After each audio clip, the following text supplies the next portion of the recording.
Hello and welcome to News Affairs. This is the second episode of the Constitution series. In episode 1, we understood why the Indian Constitution is much more than just a book and how it became the foundation of Indian democracy. In episode 2, we are going to decode one of the most powerful and meaningful parts of the Constitution, the Preamble of the Indian Constitution. The preamble is often called the identity card, key, or even the soul of the Constitution. But let us understand, why is it so called? For that, we need to understand what is the preamble. The preamble is the introduction to the Indian Constitution, but it is not a normal introduction. It tells us where the Constitution gets its authority from, what kind of country India is, and what goals the Constitution wants to achieve. To put it in simple words, the preamble answers three questions. Who made the Constitution? What is the nature of the Indian state? And what objectives does it seek to achieve?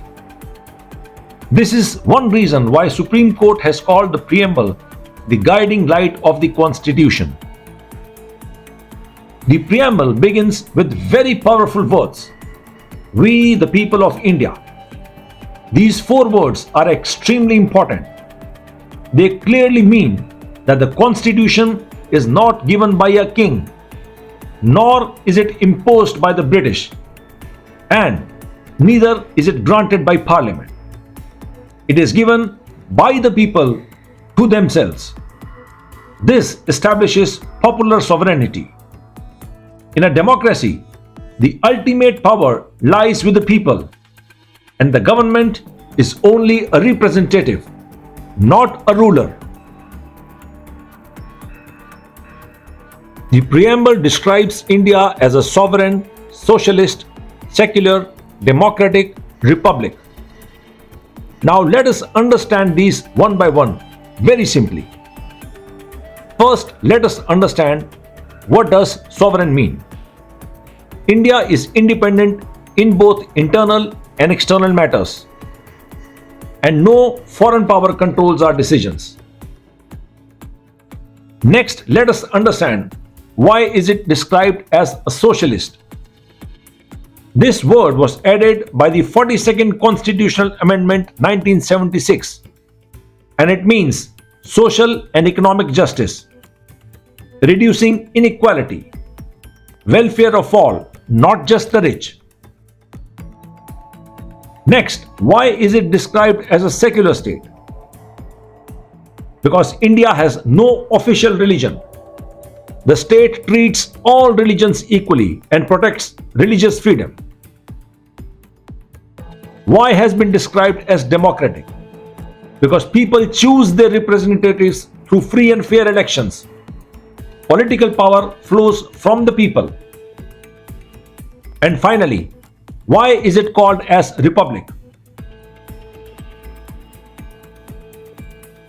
The preamble further lists the objectives of the Constitution. These objectives are justice, liberty, equality, and fraternity. Let us understand them one by one.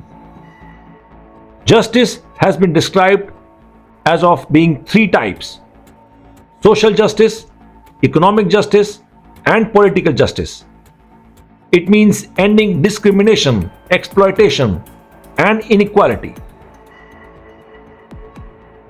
Liberty further has been described as of being five types: liberty of thought, liberty of expression, liberty of belief, liberty of faith, and liberty of worship. Freedom is meaningful only when it is protected by law. Third, equality. Equality of status and equality of opportunity, which means no special privileges and no discrimination before law. Finally, fraternity. This is often overlooked but extremely important. Fraternity means brotherhood, unity, and a sense of belonging. It ensures dignity of the individual. unity and integrity of the nation. Dr. B.R. Ambedkar believed that without fraternity, liberty and equality cannot survive. Is the preamble a part of the Constitution?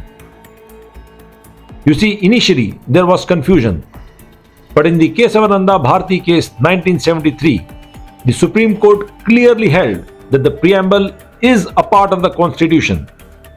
It is also part of the basic structure, which means Parliament cannot destroy its core values. So whenever there is doubt in interpreting the Constitution, the preamble acts as a moral compass. Why the preamble matters today? Because the preamble is not just meant for textbooks or exams, my friends. It reminds the citizens of their values. At the same time, it also tells the governments of their limits and the institutions of their responsibilities.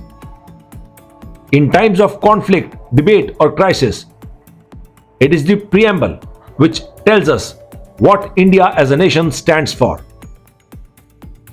That is why it is often said, the Constitution lives through the preamble. So to sum up in this episode, the preamble is the soul of the Indian Constitution. It reflects India's past struggles, present identity, and future vision. In the next episode, we will begin with fundamental rights, the rights that protect every Indian citizen. So if you found this video useful, please like the video and subscribe to the channel.